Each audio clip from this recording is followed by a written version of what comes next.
Why did we call it factor 9? It's roughly the amount of reduction, 9-time reduction in energy use per square meter compared with conventional 1970 homes. We've done monitoring on it for more than a year now. We wanted to address water efficiency. Also, we're focusing on some other things like durability. We wanted a house that's going to last a long time. We were able to make use of the free resources like the sun and the rain. So here's the home under construction. When we were designing the home, we tried to use the 4 principles here. We had an integrated design charrette that was used. It was a 2-day event where we brought together all the design people and tried to forge an integrated design, based on best current practices. So if you get the building envelope right, a few things fall out. One, your heating system and also your cooling system can be downsized radically, and there's cost savings there. Your lighting and electric power, if you get the envelope right, you can design the building so that photovoltaic panels can be added fairly inexpensively at a later date. Ventilation, you can design the envelope to incorporate natural ventilation for part of the year. This is just inspecting here part of the envelope, looking at the exterior walls there with an infrared camera. And we wanted a very good envelope, well insulated, very well sealed. This is a view on the outside of the house, a very uniform temperature over the outside part of the building. Just for comparison, this is the house next door to the factor 9 home, using that infrared camera. The old saying was build tight and ventilate right. Windows are basically holes in the building envelope. Their R values are very low compared with opaque walls on attics and that. So what we went with was argon-filled low E windows. We went with about 8% ratio of south window to floor area. So here's a view here of the triple glazed windows that are used on the north, east, and west exposures. So first of all, we went for a very low heat loss envelope, and then we have the passive solar heating through the primarily south-facing windows. We do have about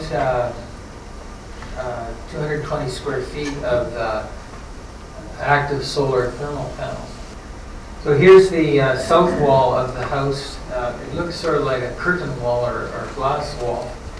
And the solar panels go in that white band. To store the energy for the solar system, a good rule of thumb is you need at least 1 gallon of storage for every square foot of collector.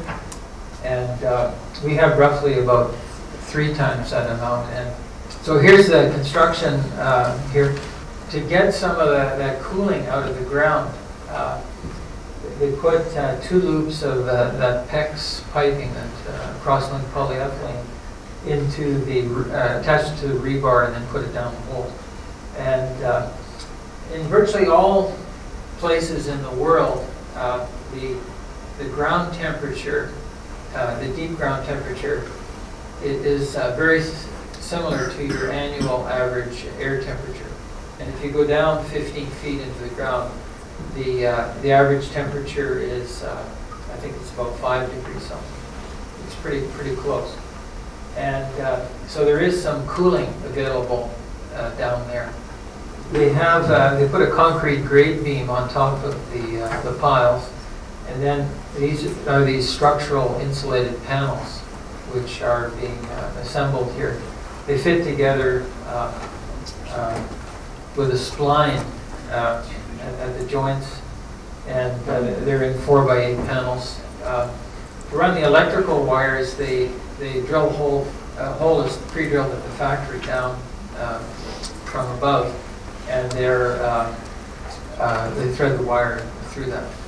here there, you can see those canvas straps that are used to pull the thing together. And so the floor in the basement, they used wood trusses, and there's a crawl space beneath the floor. And that crawl space was used to store some of these plastic membrane tanks for capturing the roof water. You can see here they have an overhang on the south-facing windows. This picture was taken in August, and so you can see it's doing a good job of shading the upper windows on the house. So here's a picture of the north side of the house. Here's a cross-section of the wall construction for the house.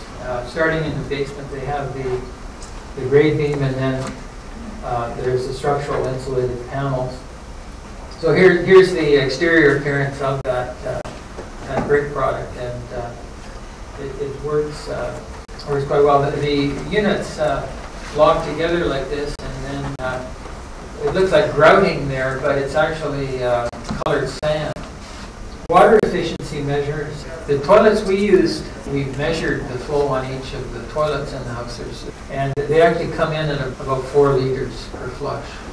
The shower heads, I think they came in at about 9 liters a minute at pressure. The dishwasher was an ASCO brand, and it was Energy Star rated, and it's a front-loading Kenmore clothes washer. The front part of the house, they're using native plants with very low water use. They do have a lawn on the back side of the house. And they're collecting water from the roof into some plastic membrane storage tanks. And they're using that water for flushing toilets and landscaping exterior water use. And this is the pump that's used to pump the water for the toilets and for the exterior water use. So here were the insulation levels used on the Factor 9 home. There's R80 in the attic. The solar panels are vertical on the south side of the house.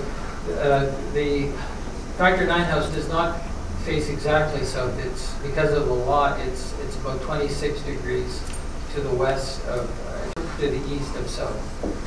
So here's the south side of the house there, and the panels were just being installed along that band there. They ran propylene glycol and water mixture through the panels. The refrigerator, the freezer, the clothes washer, and the dishwasher were all Energy Star rated. We went with the compact fluorescent lamps for most of the lighting.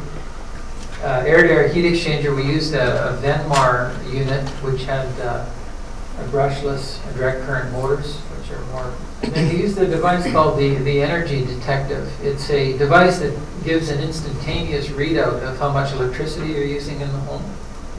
The fan coil on the house for distributing the heat was an Enerzone unit. It's made in London, Ontario.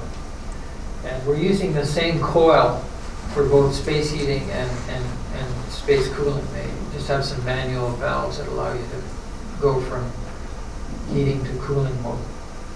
So we did some monitoring for a year, and our energy target was 30 kilowatt hours per square meter per year, and the house came in slightly over. It came in at 33 for the. Now, a conventional 1970 home uses about 330 kilowatt hours per square meter. Water consumption.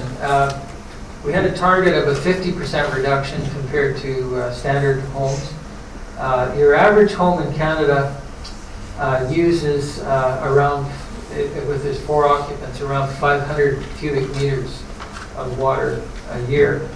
And the Factor 9 house came in at 171, so about a 2/3 reduction on that. And the greatest impact was from the low flow devices. So there's savings of over $1,400 a year on energy and water costs.